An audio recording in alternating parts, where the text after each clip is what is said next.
to another episode. Last episode, we started talking apologetics, meaning defending your faith, and we talked about the topic of God. Yep. For Christians, how do they talk about defending the idea that there is a God?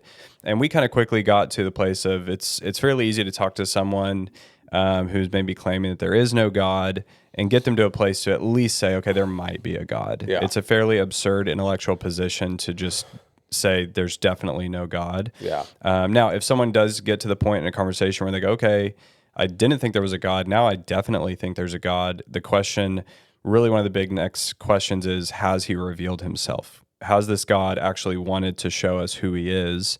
And if so, where has he done that? In Romans, we touched on this a little bit. The Apostle Paul talks about how creation itself screams out the message that there's a God. If you go out and look at the stars, if you watch a sunrise or a sunset, if you look at the complexity of just a human being, whatever it is, Yeah. Look at the hand. creation cries out the message. There is a God who is bigger and better than us, who created it all. He's worthy of our worship and honor and glory. That's this general revealing of God, and that's purposeful on his part. He has left his fingerprints in that regard all over creation. Now, we would claim that God has specifically revealed himself throughout history in very special, specific ways, culminating in this ultimate, specific, and special revelation of who he is in the Bible. Yeah. And so then that brings us to, if someone says, okay, where has God revealed himself? Christians, we would say in the Bible. Yeah. That is where God has revealed himself, and that's where he reveals himself in authority today, speaking to us. The first objection someone could make, and I'll throw it to you to respond in a casual conversation as well, don't even start on the Bible. It's like this legendary myth that's not reliable. Yeah. So the first thing I would say is just ask them, well, hey, have you read it? Because if you have, just take the first 5 books of the Bible, you'd be like, oh, this is not like a fantastical, mythological approach. It's actually kind of matter of fact. It's actually like history being documented, and here's what happened, and here are some genealogies and some people you need to know, and these are their descendants because they lead you to this historical event and these descendants. And then you get into like Leviticus, and you get minutia detail on how to handle the temple and what priests are supposed to do. And so right away, it does not read like a myth. It does not read like Harry Potter and Middle Earth and orcs and elves. And it doesn't read like abracadabra and high inspirational, motivational things. It actually reads like, here are some break-in divine intrusions into human history, which are fantastical, which are like, oh my word, that's like amazing. But they're documented as divine intrusions in history. Here's what happened. Here are the people that saw them. This is what happened to them. And then it moves on to the next divine intrusion. It's like, technically, it's just called redemptive history. God breaking into human history and recording that event that he breaks in, and then what it means and how it happened. And here are the eyewitness accounts. But it does so in so much of a matter-of-fact, understated way that even like, I never forget my kids, as they started getting older, we have a habit in the house, we were telling stories all the time, and I told these very understated stories all the time. Now, my stories were like completely over the top and with their stuffed animals. So anyhow, we get to like David and Goliath, or we get to some really incredible stories, and some of my kids are like, man, I wish they would give us more. It just told us what he did and how it happened. And they were like, they wanted more of like what's going on in the head and the heart of the person, and more of what's going on and how it happened and the events surrounding it, and more fantastical, more mythological, more epic. But it was just fact, matter of fact, here's what you need to know. And yes, obviously the Bible has inspiring, incredible stuff, because the Bible is revelation, as you said. It's an outside in, God breaking in, divinely intruding into human history, and that collision is pretty fantastical. But it's very ordinary and normal and earthy in that there are eyewitnesses and people that are seeing it, and it's being recorded like that. Right. I think that's a good, it can't. It's very valuable to if someone goes, it's a myth. I think sometimes Christians might jump to like, oh, I think I need to talk about like how many manuscripts there are and all this like wild data. But I think that's a great starting point and a very simple one, just to say, okay, if someone says that, have they read the Bible? Because again, if you read Leviticus, Yeah. Numbers, Deuteronomy, if you read through the Chronicles and the Kings and all these books, you don't read those and go, wow, what a fantastical myth that's being written here. Yeah. Narnia. So if the Bible was written by all these, because the Bible's written by so many different authors over thousands of years, if they were all just trying to write myths, utter failure. Yeah. Because it's like Harry Potter, Yeah. Narnia, Lord of the Rings, all these stories are far more interesting. Yep. And so if they were trying to write a myth that they actually wanted people to believe, they included it was an utter failure because it's quite boring at times. It's just not written in that style. Yeah. You don't read the Bible and say, oh, this was clearly written to be this made up story to get people to believe in Santa Claus and it's really fun and exciting all the time. Right. And even the fantastical, wild things that happen are always told in a very historical way. Yeah. These real people in this country at this time, it's all very, and the point there is that it's putting in all these historical details that can then be fact checked somewhat easily. I'm not saying it's always easy to necessarily fact check them at the time when they're written, but you even look at the New Testament. We were talking before we hit record about there's a known window where myths need it's a couple hundred years. Yeah. It's so People many dying off, generations oral to tradition. take over. Right. And the problem is, especially with the New Testament, we have so many New Testament writings about the life, death, and resurrection of Jesus written before or in that window to say this is written too early. We have too many people alive. Yeah. We have too many people Go alive. talk to so-and-so. They're still here. Yeah, to say, no, that never happened. I have no idea what that person is talking about, right? So I think that kind of myth objection is easy to talk about just by simply saying, hey, like I've read the Bible. It doesn't read like a myth. It reads like a historical account, right? So I think that's a good starting place for people to go to. Now, here's the next question, just to stay on track here. I think a big objection a lot of people have, and again, just a note on the myth thing too, is if you compare like the Book of Mormon to the Bible, the Book of Mormon is notorious for not being confirmed archaeologically.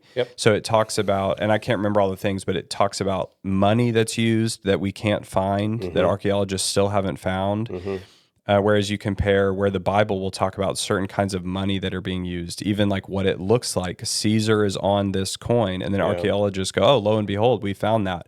We found that money, we found that city, we found that place, we have found all this stuff. Didn't we just did a quick chat GBT right before this, how the Bible is the most historically verifiable, archaeologically verifiable book in human history.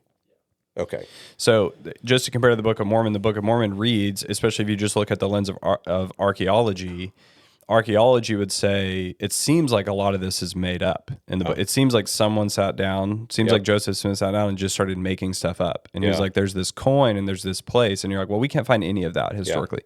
Whereas the Bible again and again is talking about things we can find.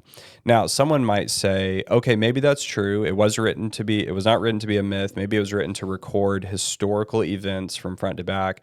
But the problem is we're so separated from it that the Bible we have today is not reliable because it's not what was originally written. It's going to be lost in translation. Joe Rogan talks about this. Like, there's just no way that what we have today is even close to what was actually written. What would you say to that? Now we get kind of in the weeds just a little bit, but I think if you were to right now do the chat GBT and just even Google that or chat GBT it. In my day, we had to go to books and we had to look up books of people that did the research for us. Like a big one was Evidence That Demands a Verdict. And so at the time, right now, evidently because they're still finding them, over 5,800 manuscripts, copies of the original. So there's two things you need to think about. The original writing, right? Nobody has the original ancient writings of any ancient document. What they have is copies of the original. And from the copies of the original, the more you have, the more you can compare them to see how verifiable are. Obviously, if you have 5,000 copies of an original and they all are like, oh, saying the same thing, the more accurate it is. Also, the time between the original and the copy is also a big deal, because obviously the closer to the original the copy is, the more historically accurate. Now, just using that two criteria, the time between when the original was written and the first copies were being found, and then the number of copies being found, the Bible is the most historically reliable, verifiable book in human history. Just to give a couple of comparisons, nobody doubts like Homer was the ancient historian. Nobody doubts his works and his record of history. And I think we only have maybe like 20 to 40 copies. And again, as we just said, the Bible has 5,800 and they're still finding them. Like the Dead Sea Scrolls. When was the Dead Sea Scrolls? Do you remember? It was like 70 something. Anyhow, when that thing was found, it just unloaded another couple thousand copies written very, very close to the originals and just exploded. It's one of the greatest archaeological finds in modern history, if not the greatest. Right. The point there is that all across universities, all across the country, they'll study these classic ancient texts. Yes. And my guess is very few times, if ever, does a student raise their hand and go like, hey, whoa. The Iliad that we have here in our hands, I don't trust because it's not the original. Yeah. And very few times would a professor go, say that. And the point there is that we all go, yeah, based on the manuscripts we have of the Iliad, we're fairly confident that the Iliad we have today, based on all the manuscripts and all the copies, is very close to what was originally written. Yeah. So the point there is to say, but the Bible crushes them in terms of how many copies it has. Yep. And so time, right. if someone wants to believe the Bible or not, just we'll put that on the back burner. But just taking it as a historical text, if someone wants to throw it out and say, I can't trust the Bible that I have today, I can't trust that it's close enough substantially to the original, then you have to throw out every ancient text. We have to cancel every classics, class, degree, track. We know nothing. If we throw the Bible out, we throw out the Iliad, we throw out the Odyssey, we throw it all out because some of those have like 100 manuscripts. And you know what that means? We throw out the Civil War. Right? Because the same kind of approach to the Bible has got to be approached now to every historical event that's ever happened. Right. I mean, yeah. Beyond an eyewitness, all you have is written records. Yeah. And I mean, of a given... And archaeology, right? Of a given event in World War I. Yeah. Yeah. I mean, I don't know. I'm making this up, but it would make sense to me that it'd be like, yeah, we actually only have like a couple written copies of what happened there. But we all basically, so the point, and here's the thing, and I remember this from high school, my apologetics teacher, Mr. Lee, who's incredible. He's greatly impacted you, hasn't he? A lot of people, honestly, very special guy, incredible. But he would harp on even the things where there's still debate about, is this exactly what was written? Because some of the manuscripts will be slightly changed. It's all extremely inconsequential. Meaning in the manuscripts, it's not particles. It's not, did this manuscript says Jesus died and this one says he never died. Right. It's not substantial stuff. It's like ands, buts, conjunctions. Yes. Absolutely. I'm totally making this up as an example. It'd be like, it says this manuscript says an angel and this manuscript says like the angel. Absolutely. So Absolutely. inconsequential, it doesn't change meaning, substance, message. That is how reliable the Bible is. So again, I think to make that simple for conversation, you just have to know if someone says the Bible's not reliable, what we have today, because it's not the same as the original, you have to say, hey, if that's the stance you want to take, then you need to throw out nearly all of history and every ancient text we have, and let's just throw it all out because none of it's reliable. Yep.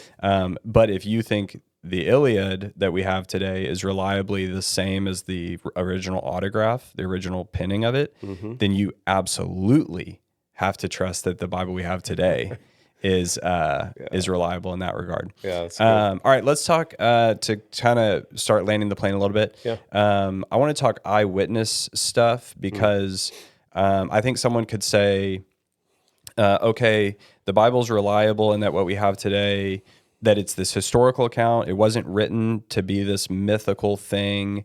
It was written to say this is actually what really happened. And the one we have today is original. Perhaps someone could say, you know, but I still just can't really trust it because maybe I still think it was just like made up to try to dupe a bunch of people. So I want you to comment on the importance of the fact that the Bible talks about eyewitnesses. Yeah.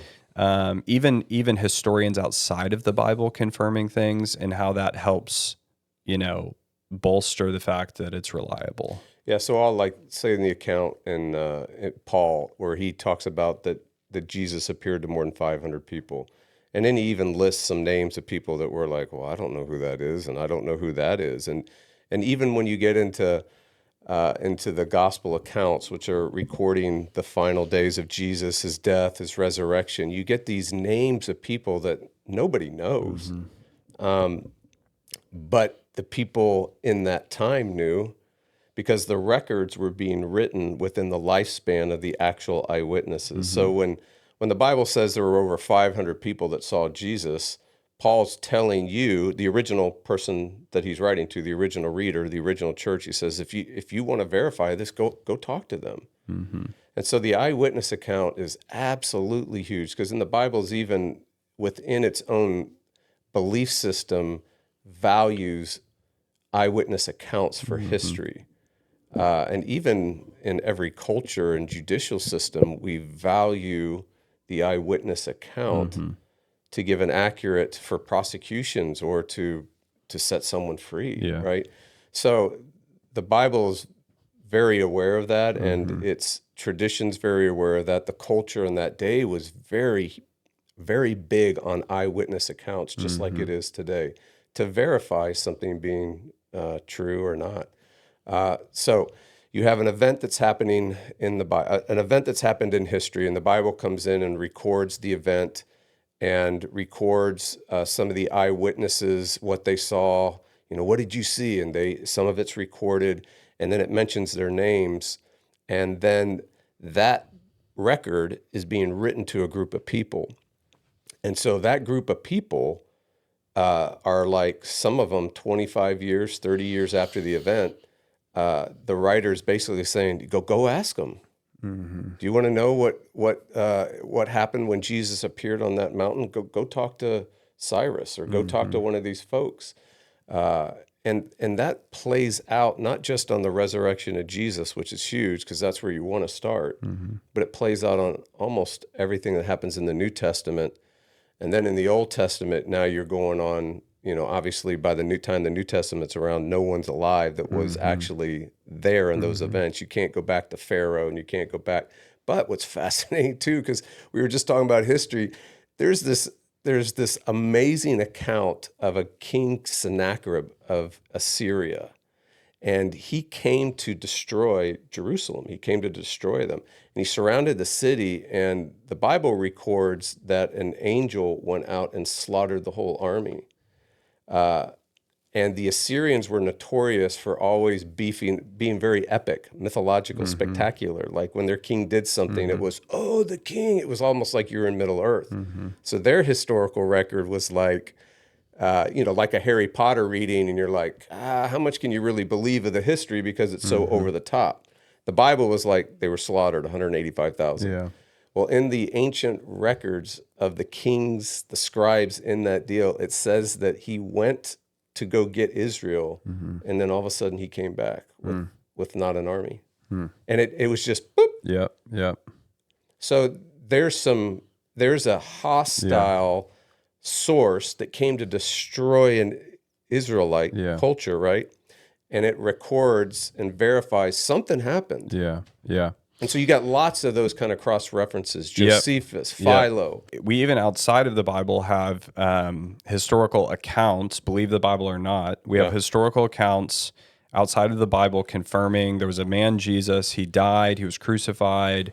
He wasn't just crucified. He was crucified under Pontius Pilate. We have that specificity. Yeah. And that people claimed that he was alive after he was not alive, right? That he rose from the dead. Yeah. You have people immediately buying into this story to the death, willing to die based on this reality, willing to die for the name of Christ, which is extremely compelling. You know, it's one thing to try to get someone to maybe buy into it hundreds of years later, but like immediately to go, 3 days ago, this guy Jesus died, he rose from the dead for the forgiveness of your sins, and then just like have person after person buy into it to the death is extremely compelling. Yeah, because people will die. People will die for a lot of things, but who dies for a lie?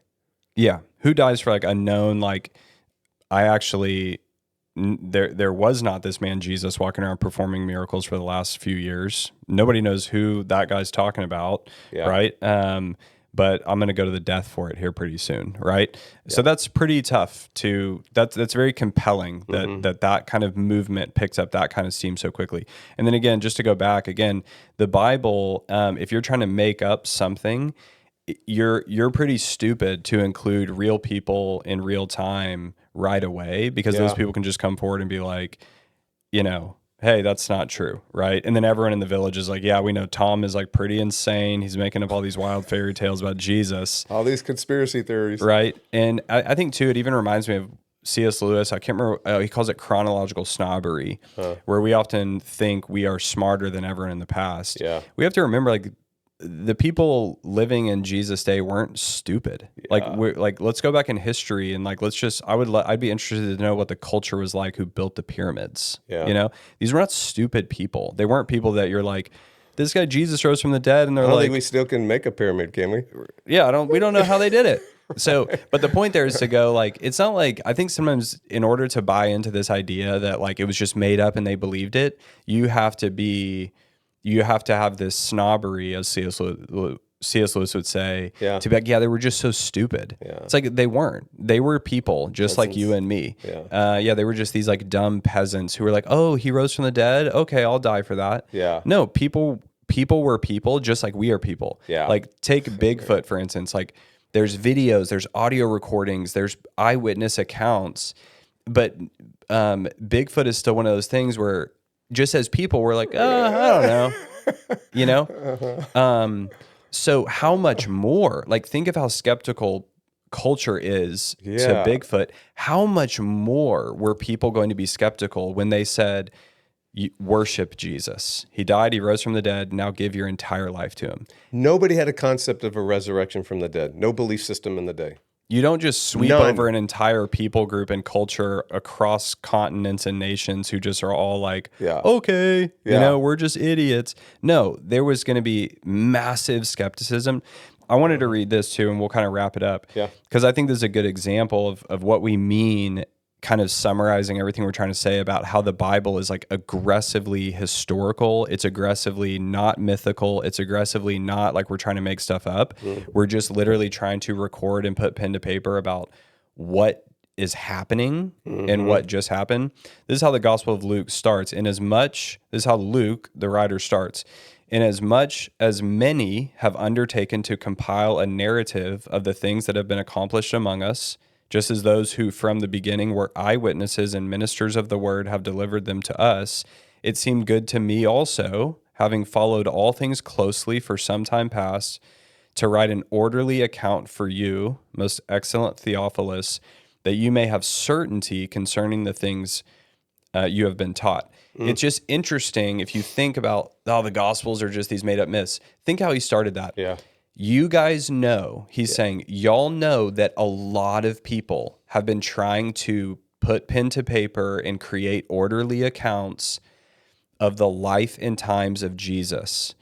And I am now writing to you because I've been doing the same. I've been on this investigative journey trying to compile these stories to put pen to paper, to put together a really concise, orderly account of who Jesus is and what he just did in his death and resurrection, and ultimately what it means for me and you and the rest of the world. I think the point here is the Bible, wherever someone starts, like, it is this hand grenade that goes off that you have to deal with. Yeah, absolutely. It's very difficult to make any kind of claim that it's just some silly myth because of the timings of the writings. It's very difficult to claim that it's not reliable because of the amount of manuscripts we have. It's very difficult to say it was all made up because it's talking about real times, real people, real places, eyewitnesses. And if you take just 3 or 4 points of those together, it puts every human being on the planet in a position to go, I've got to deal with this. And I've got to, if I'm not going to believe the Bible, I'm essentially not going to believe any written text ever.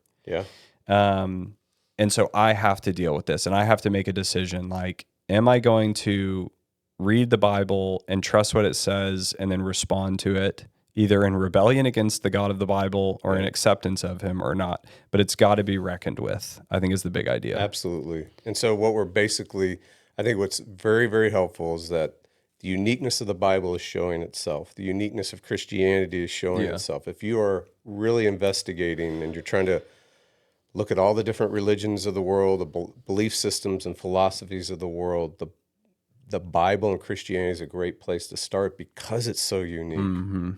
We don't even have to I don't know if it's true or not. That's fine. It's so unique. I would start there. Investigate it. Pick it apart. Like, that's the invitation to a skeptic, is like, have at it. Like, pick apart and ask tons of questions about the reliability of the Bible and evidence for God. Do it. There are story after story after story. Lee Strobel being one of the most popular recent apologists, who's written great books on defending the faith. I think his story is like, I was investigating Christianity to prove it wrong. And then he was like, I ended up finding out and proving to myself that it was true and reliable. So do that. Pick it apart, investigate it, ask questions. Because anytime I've ever done it, it just leads me right back to the same place of like, oh yeah, this is all real. This is all true. This is all worthy of my trust. So, all right, hopefully this is helpful. Maybe next episode we will talk more specifically, maybe about the resurrection, the reliability of the resurrection, and things like that. So until then, peace.